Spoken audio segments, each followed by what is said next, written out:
ওটাই আমি ইম্পর্টেন্ট মনে করি। এখন তুমি কি চাও, বিয়ে করবো আমাকে? না, না করলে না করো, সমস্যা নেই, কিন্তু আমি আমার চাচাতো বোনকে কখনো কষ্ট দিতে পারবো না। এই তোমার চাচাতো বোন, যার কথা তুমি আমাকে কিছুদিন আগে বলেছিলে যে তোমার আদরের একটা চাচাতো বোন আছে? আসলে আমি না বুঝতে পারিনি। আর দেখো, আমার জায়গায় হলে যে কোনো মেয়েই ভুল বুঝতো, কারণ একটা ছেলেকে একটা মেয়েকে এভাবে দেখলে কেউ না তার ভালোবাসার মানুষের পাশে অন্য কাউকে সহ্য করতে পারে না।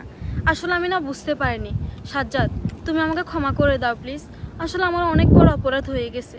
তোমার কথাটা আমার আগে শোনা উচিত ছিল। ভাবি, আপনি তো 2 দিন পরে আমার ভাবিই হবেন। জানেন ভাবি, আমার এই ভাইটা কখনো আমার কোনো শখ অপূর্ণ রাখেনি, সব শখ পূরণ করেছে। আমার ছোটবেলা মা বাবা মারা গেছে, কিন্তু আমার চাচা চাচি, আমার ভাই কখনো আমাকে বুঝতেই দেয়নি যে আমার মা বাবা নেই।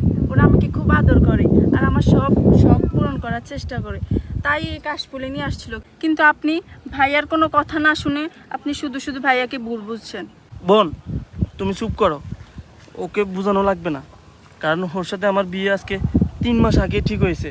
এর মধ্যে আমাদের মধ্যে অনেক জানাশোনা হয়েছে, আর আমি তোমার কথা অনেকবার ওকে বলছি, কিন্তু ও হয়তো এভাবে আমাদেরকে দেখে বুঝতে পারেনি। সমস্যা নেই তাবিন, তুমি এখন বলো, আমাকে তুমি ক্ষমা করে দাও। না না, কি বলছো তুমি এসব? তুমি তো কোনো ভুল করনি। ভুল তো করেছি আমি কোনো কথা না শুনেই অযথা তোমাকে এতগুলো মিথ্যা অপবাদ দিয়ে দিলাম। আর তোমার বোন মানেই তো আমার বোন। বোন, তোমার কথা আমি অনেক শুনেছি ওর মুখে, কিন্তু সত্যি বলতে কখনো আমাকে ছবি দেখায়নি। ও আমাকে বলেছিল যে একবার আমাদের বিয়ের সময় দেখো, তার জন্যই আসলে আমি বুঝতে পারিনি। তোমরা আমাকে মাফ করে দাও। চলো গাড়িতে চলো, আজকে আমরা সবাই মিলে শপিং করব। চলো বোন। আচ্ছা, কেমন আছো? আপু আম্মু কেমন, সবাই ভালো আছে? ফ্যামিলি সবাই ভালো আছে না?